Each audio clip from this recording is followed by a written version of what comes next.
Falando sobre as eleições, lembrando que ontem o ministro Alexandre de Moraes pediu vista, uma solicitação de mais tempo para analisar o caso em relação ao candidato Jair Bolsonaro, acusado por racismo. Ele sofreu uma denúncia por racismo. Está conosco o advogado especialista em direito eleitoral, doutor Alberto Lissolo. Doutor Rolo, bom dia, como vai? Cumprimento o pessoal da bancada, professor Filho, Eduardo, Augusto Nunes e os ouvintes da Jovem Pan. Doutor, o que pode acontecer eventualmente se o Supremo condenar o candidato? Ele fica inelegível, tem alguma interferência, não seria a segunda instância? O que pode acontecer afinal, doutor? Vamos lembrar, Tiago, a lei da ficha limpa fala em condenação por órgão colegiado. Então já temos um candidato específico que já tem essa condenação, portanto está na lei da ficha limpa. Mas no caso do Bolsonaro, o ato jurídico que começou a ser praticado ontem é um recebimento de denúncia. A partir do recebimento da denúncia começa a ação penal. Então, respondendo objetivamente, se ele viesse a ser condenado, ainda nessa fase, ele poderia ser declarado inelegível sim, mas não vai dar tempo. É só um recebimento de denúncia e ainda o ministro Alexandre de Moraes pediu vista, talvez devolva na semana que vem, essa é a expectativa, mas é só início do processo penal. Aí a gente vai ter uma outra análise. O artigo 86 da Constituição, Tiago, diz lá que o presidente da República não pode ser processado no exercício da função por fatos estranhos, alheios ao mandato. No caso do Bolsonaro, é alguma coisa que ele falou errado, alguma coisa ulteria, que sou eu por julgar, o STF, mas algum crime que ele cometeu lá nessa fala. E se ele for eleito presidente no dia 1º de janeiro, que é o dia da posse, esse processo vai ficar suspenso, porque não vai dar tempo de ser julgado, Tiago. Bom dia, doutor Alberto Rolo, Marco Antônio Villa. Eu acho que esses esclarecimentos que o senhor está dando são essenciais, né? Quer dizer, é claro que fica uma situação estranha, um presidente da República, no caso desse senhor, se ele foi eleito, ser réu e está no exercício da presidência, mas como o senhor bem explicou, isso é importante ficar ressaltado, ele é somente réu, ou seja, ele não foi condenado, ele pode ser absolvido, portanto não cria qualquer problema eleitoral, né?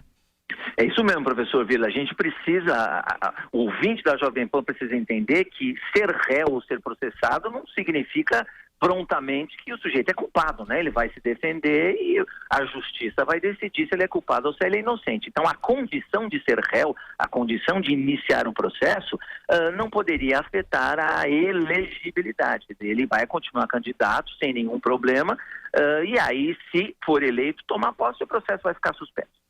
Eu tive lendo logo cedinho o manual lá, quer dizer, não li as 1000 páginas de direito constitucional do ministro Alexandre de Moraes. Eu fui procurar só as passagens referentes às questões dos crimes atribuídos a Jair Bolsonaro e tal, e pelos comentários feitos nesse longo texto aí, do longo livro, mas as partes referentes a racismo, discriminação racial, tudo dá a entender que o ministro Alexandre de Moraes vai votar pelo recebimento da denúncia.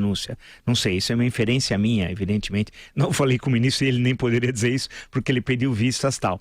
Mas o que o senhor colocou, uma questão que eu queria também sublinhar, um segundo ponto.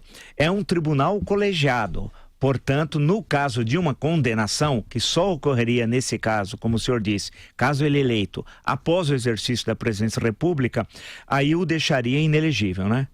Exatamente, professor Villa. Aí ele fica inelegível como qualquer outro que foi condenado por órgão colegiado. A STF é um órgão colegiado, ainda que seja numa turma só e não no plenário, também serve como órgão colegiado. Aí ele fica inelegível, dali para frente, E só para reforçar, o senhor falou das obras do ministro Alexandre de Moraes aqui no Mackenzie. Eu estou na sala de aula, até por isso que a gente não está fazendo com imagem.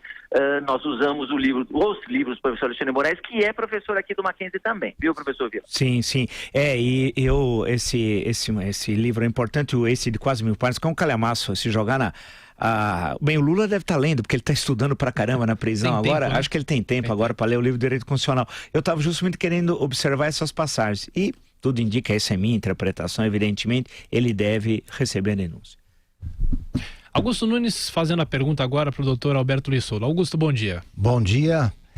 Doutor Rolo, esses prazos que vêm sendo respeitados, queria aproveitar a chance para fazer essa pergunta sobre o o presidente, ex-presidente Lula. Esses prazos que vêm sendo respeitados pelos tribunais para examinar recursos, apresentar a apresentação de alegações da defesa, eles não poderiam ser encurtados? Olha, Augusto, bom dia para você também. Eu vejo o ministro Barroso atuando com muita cautela. Por quê? Para não encher aquele discurso de perseguição política, de só pro Lula faz-se assim, não é? Então termina o prazo nessa quinta-feira de defesa.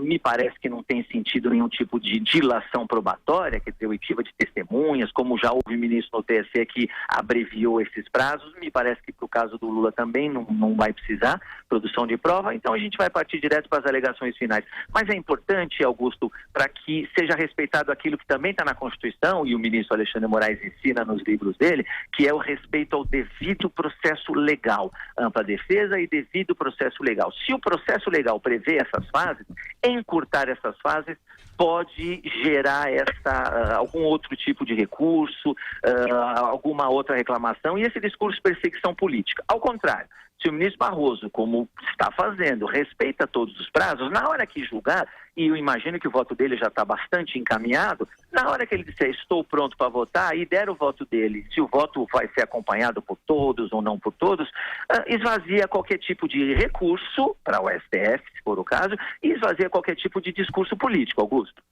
Doutor Rolo, só para a gente fechar a nossa conversa, o horário eleitoral começa na sexta-feira e alguns analistas que estão sendo ouvidos pelos jornais dizem que o PT não pode ou não poderia colocar imagens do ex-presidente Lula, depoimentos que ele deu, obviamente, antes de ser preso, na propaganda política. Isso é verdade? Não é? O ex-prefeito de São Paulo, Fernando Haddad, pode começar a ser chamado para debates para substituir Lula, ele sendo vice na chapa, ou ele só pode participar de debates se ele for alçado como cabeça de chapa? Não, então vamos separar as coisas, Tiago. Enquanto vice, ele só tem o direito de participar se os debates e as entrevistas, né, estão sendo feitas entrevistas, forem de vice. Ele não pode substituir o presidente, isso o TSE já reiterou várias vezes, não foi só uma decisão, foram várias decisões. Ontem, inclusive, teve mais uma que diz que o vice não pode substituir o presidente nessas ocasiões, aí, ou o candidato, né, sempre candidato, em debates e entrevistas. Agora, em relação à propaganda eleitoral, eu me permito discordar um pouquinho, porque a propaganda eleitoral é para ser usada pelo candidato, pela chapa presidente e vice. Então, o uso de imagens do Lula, enquanto ele é candidato a presidente, já que ele não está impossibilitado de fazer imagens ao vivo ou fazer novas imagens, né? O uso de imagens de gravação anterior, gravações anteriores, de arquivo, pelo menos por enquanto ele é candidato, enquanto ele está candidato, eu não vejo nenhuma restrição. Agora, aí eu complemento um raciocínio da pergunta do Augusto Nunes, quer dizer, se nessa decisão do registro, que vai acontecer semana que vem, não vai passar disso, de repente o ministro Barroso coloca, olha, já que a inelegibilidade dele é chapada, como já falou o ministro Fux, eu veto a participação dele a partir de agora no horário eleitoral, aí sim, aí vai ter uma decisão da justiça que proíbe, mas enquanto não tem essa decisão expressa, eu acho que é possível usar a imagem sim, e mesmo o vice Haddad pode dizer, imagino que nos primeiros programas vai aparecer o Haddad e dizer, eu estou aqui porque o Lula está preso, eu estou aqui porque o Lula não pode estar. Então, dentro do horário eleitoral reservado à chapa presidente e vice, eu não vejo nenhum problema, até eventual proibição. Doutor Alberto Luiz Solo, advogado especialista em direito eleitoral, consultor aqui da Jovem Pan. Bom trabalho, até a próxima. Obrigado, Tiago, estou sempre à disposição, um abraço para os ouvintes da Jovem Pan. Ela queria acrescentar uma informação? Eu justamente estava fiquei ontem à noite, hoje de manhã bem cedinho, tentando ver se as acusações que pesam sobre o candidato Jair Bolsonaro, a questão de racismo, né? Tá 2-2 a votação na turma, na quinta-feira tudo indica o ministro Alexandre de Moraes que pediu vistas, deve resolver essa para o sim ou para o não, como bem explicou o doutor Rolo, no caso de ser aceita a denúncia ele vira réu, mas isso não cria nenhum problema na esfera eleitoral, inclusive caso eleito o presidente. Nessa hipótese, que a gente tem que trabalhar nesse caso com hipótese, o processo não correria, né, pelas disposições constitucionais sobre as atribuições do presidente da República e a sua defesa, só quando ele terminasse o mandato. Mas eu acho um exagero acusar de racismo a fala. A fala eu não gostei do senhor Bolsonaro ter dito, feita a referência lá que ele faz ao sujeito que tem não sei quantas arrobas, que não pode procriar. Isso é problema dele, ele pode falar o que quer. Agora, considerar esse tipo de afirmação racismo, aí já é demais. Desse jeito, a gente não vai poder falar sobre nada. Evidentemente, me parece que está correto o advogado de defesa, eu vi um trechinho depois do vídeo da defesa, falando que havia uma crítica das políticas públicas sobre essa questão.